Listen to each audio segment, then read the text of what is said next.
परमात्माय नमः। ओम परम पूजनीय जगत माता गायत्री नमः। ओम परम पूजनीय ब्रह्म ऋषि विश्वामित्र गुरुदेवाय नमः।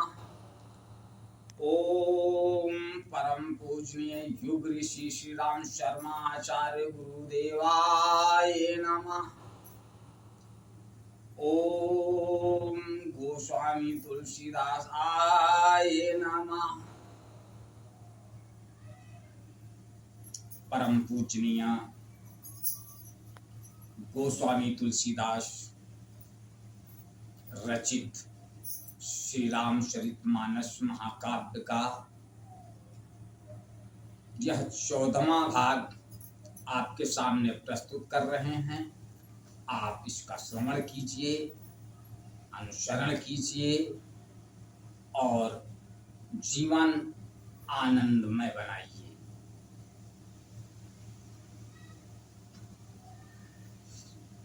विबुध विप्रबुध ग्रह चरण बंद करऊं कर जोरी। होई प्रसन्न पुरवहु सकल मंजू मनोरथ मोरी।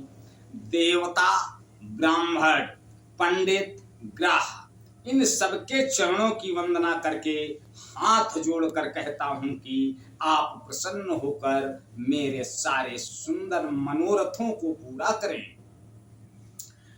पुनि बंदहु सारद सुर सरिता जुगुल पुनीत मनोहर चरिता। मज्जन पान पाप हरि का कहत सुनत एक हर अविवेका। फिर मैं सरस्वती जी और देव नदी गंगा जी की वंदना करता हूँ। दोनों पवित्र और मनोहर चरित्र वाली हैं। एक गंगा जी स्नान करने और जल पीने से पापों को हरती हैं और दूसरी सरस्वती जी गुण और यश कहने और सुनने से अज्ञान का नाश कर देती हैं। गुरु पितु मातु महेश भवानी प्रणमहु दीन बंधु दिन दानी। सेवक स्वामी सखासी अपी के हित निरूपते रब विधि तुलसी के। श्री महेश और पार्वती को मैं प्रणाम करता हूँ, जो मेरे गुरु और माता पिता हैं, जो दीन बंधु और नित्य दान करने वाले हैं, जो सीतापति श्री रामचंद्र जी के सेवक स्वामी और सखा हैं तथा मुझ तुलसीदास का सब प्रकार से कपट रहित सच्चा हित करने वाले हैं। कलि बिलो की जग हित हर गिरिजा सावर मंत्र जाल जिन शिरिजा। अनमिल आखर अरतन जापो प्रगट प्रभाव महेश प्रतापो। जिन शिव पार्वती ने कलयुग को देख कर जगत के हित के लिए सावर मंत्र समूह की रचना की, जिन मंत्रों के अक्षर बेमेल हैं, जिनका न कोई ठीक अर्थ होता है और न जप ही होता है, तथा श्री शिव जी के प्रताप से जिनका प्रभाव प्रत्यक्ष है। जो उमेश मोहि पर अनुकूला करहि कथा मधु मंगल मूला। सुमेरी शिवा शिव पाई पसाऊ परनम राम चरित चित चाऊ।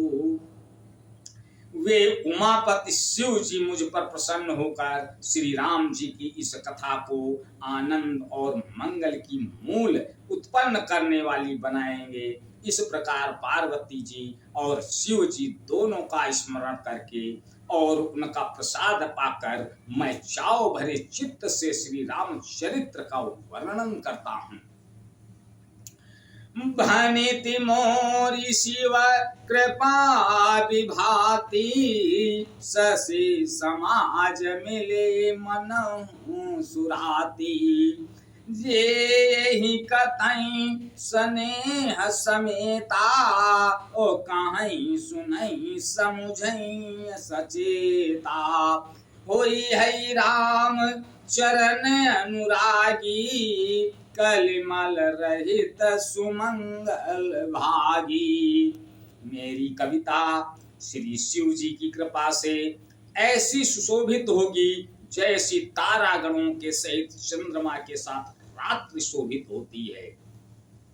जो इस कथा को प्रेम सहित एवं सावधानी के साथ समझ बूझ कर कहें सुनेंगे, वे कलयुग के पापों से रहित और सुंदर कल्याण के भागी होकर श्री रामचंद्र जी के चरणों के प्रेमी बन जाएंगे। सपने हूँ साच मोहि पर, जो हरि गौरी बसाओ। तो बुरा हो जो कहूँ सब, भाषा भनित प्रभाव। यदि मुझ पर श्री शिव जी और पार्वती जी की स्वप्न में भी सचमुच प्रसन्नता हो तो मैंने इस भाषा कविता का जो प्रभाव कहा है वह सब सच हो। आज बस इतना ही। अगले भाग में तब तक के लिए जय श्री राम। ओ